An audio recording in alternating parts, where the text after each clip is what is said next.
S nama je FNC šampion srednje kategorije Gianni Barbir i glavni akter spektakla u Beogradu. Gianni, kako se osjećaš i kako teku pripreme za meč s Aleksandrom Ilićem i odbranu titule? Evo, prije svega pozdrav svima. Pripreme teku odlično.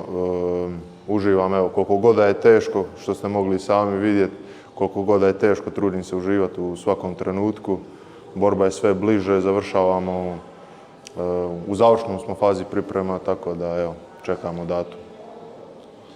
Ovo je sigurno jedan od najiščekivanijih MMA mečeva kada je regija u pitanju. Iskreno, ja sam mislio u jednom trenutku da nikad neće doći do te borbe, ali eto, zvijezdice su se tako posložile. Pa, osjećam se kao i pred svaku drugu borbu na kraju dana, to je samo još jedna borba, još jedan protivnik kojeg moram pobijediti. Samo eto, ima tu težinu koja nosi cijela ta priča unazad 5 godina, tako svi to željno iščekujemo kao i ja i uskoro ćemo vidjeti ko je šta priča sve ove godine. Pa da, ovo je prvi put da imaš protivnika s kojim imaš neki bif. Bilo je malo onih gurkanja sa Spahovićem, ali to je ipak bilo samo na vaganju i to, ali ovo je priča koja baš traje. Tako je, to sa Spahovićem se malo zakuhalo pred kraj, ništa osobno, ništa, nije bilo nikakve zapravo zle krvi, što baš ne možemo reći za ovu borbu i ostalo nam je još 3 tjedna do nje, ko zna šta će se još desiti.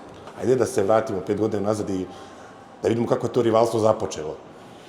Rivalstvo je započelo tako što je predsjednik FNC-a Dražen Forgač na jednoj od preskonferencija za finale Armagedona izjavio da sam ja zamjena u borbi do 84 kg u KSV-u jer su dva borca koja su se trebala boriti međusobno, obojica su tokom priprema imala koronavirus i izgledno je bilo da će jedan od njih otkazat.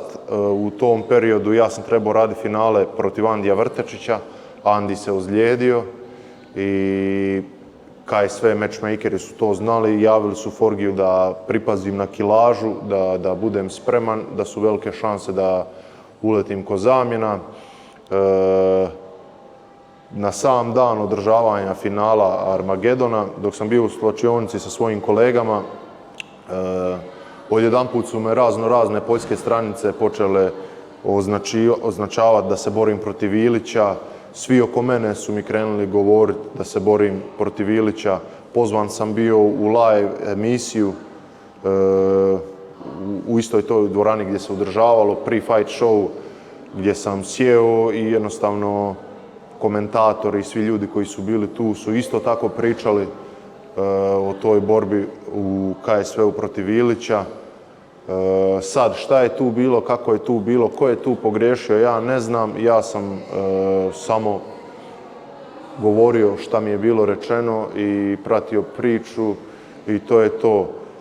Razumijem i u jednu ruku tu malo i Ilića, ali ne razumijem njegovu potrebu za vrijeđanje mene, organizacije, vlasnika organizacije i svih ljudi koji su bili na neki način uključeni u to. To je bilo potpuno nepotrebno i totalno ne fair s njegove strane, da bi se priča na kraju okrenila kako ja njega prozivam. Ja samo nisam dao na sebe, ne dam nikom na sebe i kogod me krene vrijeđati bez ikakvog povoda i razloga može očekivati da ću mu uzvratiti. Da te je krenula njegova serija, storija, sjeća se toga koji juče.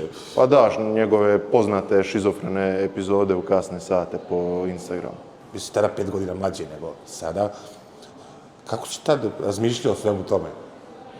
O tome sam tad razmišljao kao odlična prilika da se pokažem, pogotovo u KSV-u, jer mi smo se u to vrijeme borili svi za KSV ugovor i nekako sam u svojoj glavi se ispremao za to da bi mogao uskoro potpisati za KSV i sama ta priča je odjedanput samo nekako pala s neba i nema šta kad dođe takva ponuda, morate biti spremni prihvatiti i ići do kraja i to je to. Da li na početku si karijere i ulaziš u verbalni sukob sa dosta iskusnijim borcem, koga si vjerovatno gledao u tom KSV-u, vjerujem da si navijao vjerojatno za njega. Tako je, navijao sam za njega koji za svakog balkanskog borca. Kroz sve ove godine, kakav je vaš odnos? Pa naš odnos je kako bi to opisao, ima tu naravno prozivanja i svega, ali opet kad se sretnemo nije to da ćemo se mi zaljetati na jedan drugog. Pomalo je smiješno i meni i njemu sve što se događa, ali opet bilo bi mu pametno da ne prelazi neke granice jer ne treba to ni njemu, ni meni, ni organizaciji, a sklon je tome. Da li ste se čuli ikako? Od kad je krenula cijela ova potvrda o Kambođi? Tako je. To je isto jedna jako zanimljiva priča i situacija u vezi Aleksandra Ilića, pošto u više navrata se znao javiti meni putem poruka i gdje bi imali neke naše rasprave, da bi on to na kraju skrinao i ne znam šta napravio s tim porukama i onda ih prikazao još kao da sam se ja javio njemu. Što je meni apsolutno smiješno za čovjeka, odraslog čovjeka od 37 godina, čime se služi i koristi i čega se uopće dosjeti. Ali evo, vidjeli ste se nekoliko puta, imali ste ovaj face-off ispred Beogradske arene, gledali ste se oči u oči. Šta se tada vide u njegovom pogledu? Pa u njegovom pogledu i u njegovom držanju vidim da je on sad u jednom onako lijepom periodu u svom životu iz kojeg mu se ne izlazi. Ima 3 pobjede za redom, u maksimalnom je hajpu, dobiva pažnju sa svih strana s kojom se on voli itekako hraniti i sad sve mora staviti na kocku protiv mene, a ne čini mi se baš fokusiranim ni predanim i itekako znam da nije ni blizu fokusiran ni predan kao ja i ne želi to kao ja i mislim da će on biti taj koji će se smrznuti ispred Beogradske arene, u Beogradskoj areni. Da li verujem da je njemu ova pobjeda protiv Fabijana veliki boost? Isto i ja sam imao niz od 7-8 pobjeda nokautom i kad nokautirate ljude znate ući u borbu s velikim očekivanjem da će se to desiti opet, pa nastane problem ako se to odmah ne desi. I mislim da će se to desiti njemu kad shvati da nije pošlo za rukom ko zadnje 3 borbe, da ulazimo u duboke vode i da sad srce odlučuje. Ajde da se dotaknemo malo te Beogradske arene. 20.000 ljudi, 21.000, ne znam koliko tačno može da stane. Verovatno će većina biti na njegovoj strani. To je njegov grad. Tako je. Kako to utiče na tebe? Na mene to utječe isto kao i da su svi na mojoj strani. Ovo je borba gdje ulazimo ja nasuprot drugog borice. Ovo nije neka politička kampanja gdje presuđuju glasovi publike ili zadruga. Ovo je borba i jedino što je bitno je na kojoj smo mi razini kao borci i to je jedino što će presuditi na kraju. Da, ali eto, borio si se u Zagrebu, u Zagrebačkoj areni. Sigurno, kad izađeš pred oktagon i kad čuješ da ti 15-16 hiljada ljudi aplaudira, to ti daje nešto, daje ti neku motivaciju. A gledajte, meni motivaciju daje pobjeda, meni motivaciju daje krajnji rezultat, krajnji ciljevi. Publika je tu kao neki začin na sve to. Evo, imam i previše vremena da se psihički spremim na sve to, da ništa to ne doživim, da nemam nikakvu emotivnu reakciju na to i da uđem u kavez i pokažem se u najboljem svjetlu. Dobijaš poruke od fanova. Zanima me da li ti pišu recimo ljudi iz Srbije? Pa iskreno, puno se priča o tome da ja neću biti podržan u Srbiji, ali ja iz Srbije dobivam izuzetno puno podrške. Puno vremena sam proveo u Srbiji, puno vremena sam proveo u Novom Sadu, puno vremena sam proveo u Srbiji. Imam puno bliskih prijatelja tamo. Kad god sam bio, samo sam osjetio podršku. Nikad mi se niko krivo obratio nije. Nemanja Milošević ti bio više puta u uglu. Kako? Nemanja Milošević ti bio u uglu više puta. Tako, ja sam kod Nemanje bio puno puta na pripremama u CDS-u i svaki put se tamo s veseljem vraćam. A šta je tvoja najveća motivacija za ovaj meč?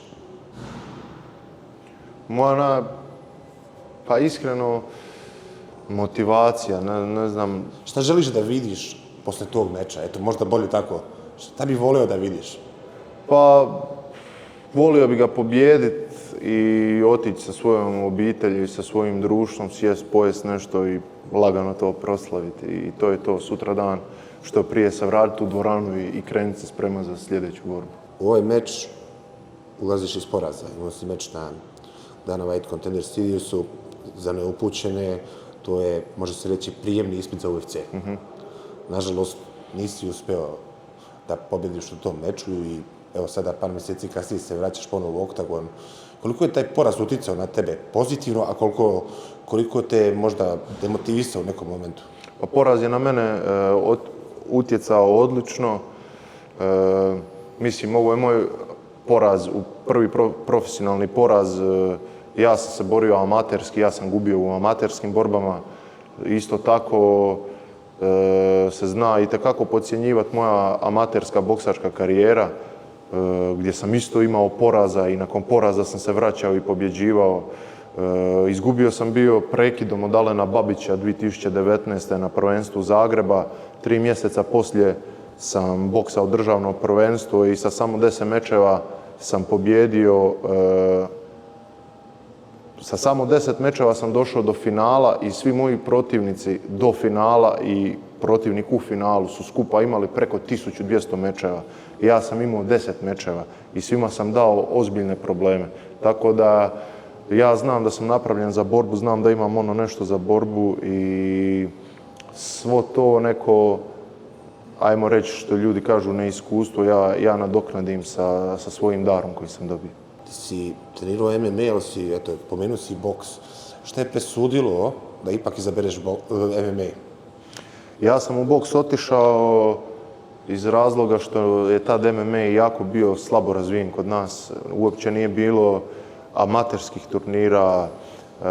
Što se tiče profesionalnih mečeva, tad su se ponude dobivale samo za doslovno da idete negdje kao topovsko meso. Ja sam tad imao 19 godina i nije bilo smisla da krećem profesionalnu karijeru bez nekog bazičnog sporta. Mislio sam se iskreno dugo da li da se uhvatim hrvanja ili da li da se uhvatim boksa na neki malo duži period kako bi napravio kvalitetnu bazu poslije za MMA i nekako na račun svojih fizičkih predispozicija odlučio sam se otići u boks kako bi iskoristio to što imam. Ali tada nastaje FNC i ti si pionir FNC-a, ti si takmičio na prvom eventu i na drugom i onda je krenuo ovaj Armagedon i tada je krenula i nekako uzdizanje MMA scene na ovim prostorima. Mislim, postojali su organizacije ranije, ali polako sad možemo reći da je mainstream MMA. Tako je. Pa mislim da je MMA u regiji trenutno a sigurno u top 3-4 sporta. Znači, ne vjerujem da je nešto ovako popraćeno, pogotovo po društvenim mrežama, YouTube-u i sličnim stvarima. Kako ti se sviđa ceo card na ovom FNC-u u Beogradu? Card izgleda fantastično, ime do imena, odlično upareni protivnici, matchmakeri su stvarno, matchmakeri FNC-a rade vrhunski posao, evo što je sad se pokazalo i u Zadru što je bio kao manji event, ali na kraju je to bio jedan vrhunski event sa vrhunskim borbama i vrhunskim borcima i još boljom publiku. Desili su se malo varnice i posle Zadra, opet su bili neki storiji na tvoj račun. Tako je, pa Ilke je sad izborio se za taj bolji ugovor, pa se sad svim silama valjda osjeća dužan promovirati borbu, ali samo ispada smiješan i nezreo za svoje godine. A je li ti palo nekad na pamet, baš u ovom momentu sad, da mu odgovoriš na story kad tako nešto počne da piše? A vidite, njemu odgovarati, to vam je, ja se po pitanju nekog ovako tih rasprava s njim, ja se uvijek sjetim poslovice o Vuku i Magarcu koju je Mirko Filipović prepričao u podcastu i trava žuta, trava zelena i to vam je s njim tako, možemo do sutra, tako da nema smisla uopće ulaziti u ikakve priče s njim. Po završetku meča, kako god pobjedi, da li ćeš mu pružiti ruku? Ma naravno, pružit ću mu ruku i želim mu sve najbolje u njegovoj karijeri nakon mene i to je to. Ja sam koncentriran na sebe, na svoj tim i na rezultate koje smo si mi zacrtali ostvariti. Šta je tvoj cilj u naredne 2 godine da postigneš? Pa moj cilj u naredne 2 godine je da stvarno budem aktivan borac i da godišnje odrađujem barem 3 borbe i da ih sve pobjedim. I onda ćemo vidjeti šta ćemo dalje. Da, vjerojatno ne postoji borac koji ima toliko pehova, pet borbe kao ti. Pa ne bi ja to nazvao pehovima, ja bi to nazvao jednostavno dijelom odrastanja i slaganja kockica u mojoj karijeri. Ja imam 28 godina, stvari su se sad za mene stvarno tako posložile i po pitanju treninga i svega. Tako da ja tek krećem, imam 28 godina, imam minimalno 10 godina ispred sebe i nigdje ne